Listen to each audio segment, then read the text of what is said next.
चलिए खबरों में आगे बढ़ते हैं और रुख करते हैं अयोध्या की खबर का। अयोध्या में राम मंदिर निर्माण को लेकर विवाद एक बार फिर सामने आ गया है। राम मंदिर ट्रस्ट से इस्तीफा देने के बाद चंपत राय ने गुरुवार को 9 पन्नों का दूसरा पत्र जारी किया। दरअसल इस पत्र में उन्होंने मंदिर निर्माण समिति के अध्यक्ष और पूर्व आईएएस अधिकारी निपिन मिश्रा की भूमिका को लेकर भी गंभीर सवाल खड़े कर दिए, यानी कि गंभीर दावे किए हैं। चंपत राय के अनुसार राम मंदिर के निर्माण के लिए बने ट्रस्ट में कुल 15 ट्रस्टी थे, जबकि निपिन मिश्रा को मंदिर निर्माण समिति का अध्यक्ष बनाया गया था।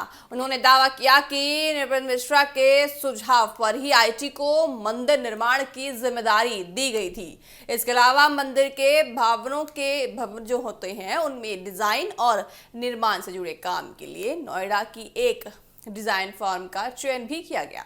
चंपत राय ने आरोप लगाया कि निपिन मिश्रा ने निर्माण समिति में अपनी पसंद के लोगों को शामिल किया। उनका कहना है कि इनमें से कुछ लोग 6 साल की अवधि में केवल 1 या 2 बार ही अयोध्या आए।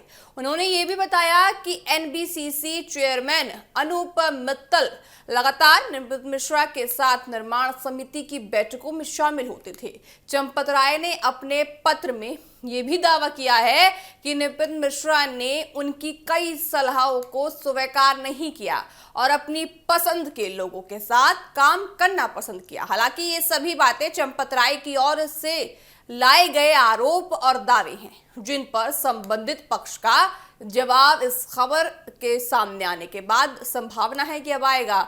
राम मंदिर ट्रस्ट से चंपत राय के इस्तीफे का मामला भी इसी विवाद से जुड़ा हुआ है। 26 जून को मंदिर में चढ़ावे की चोरी का मामला सामने आने के बाद उन्होंने महासचिव पद से इस्तीफा दे दिया था। इसके बाद 6 जुलाई को ट्रस्ट की बैठक में उनका इस्तीफा मंजूर भी कर लिया गया। उसी दिन चंपत राय ने एक पत्र जारी कर ट्रस्टी अनिल मिश्र पर भी गंभीर आरोप लगाए थे। अब उनके दूसरे पत्र में मंदिर निर्माण समिति की कार्यप्रणाली और निपिन मिश्रा की भूमिका पर भी सवाल खड़े हो गए हैं। इस पूरे मामले के सामने आने के बाद राम मंदिर ट्रस्ट के कामकाज, निर्माण से जुड़े फैसलों पर और अधिकारियों की भूमिका को लेकर चर्चाएं तेज हो गई हैं। आगे ये देखना महत्वपूर्ण होगा कि मिश्रा और ट्रस्ट की ओर से इन आरोपों पर क्या प्रतिक्रिया आनी रह गई है। अब देखा जाएगा कि आने वाले दिनों में राम मंदिर का जो विवाद है आए दिन बढ़ता हुआ नजर आ रहा है, और राम मंदिर का विवाद आखिर और कितना ज्यादा आगे बढ़ता हुआ नजर आएगा और अभी क्या कुछ नए खुलासे मंदिर में होने रह रहे हैं।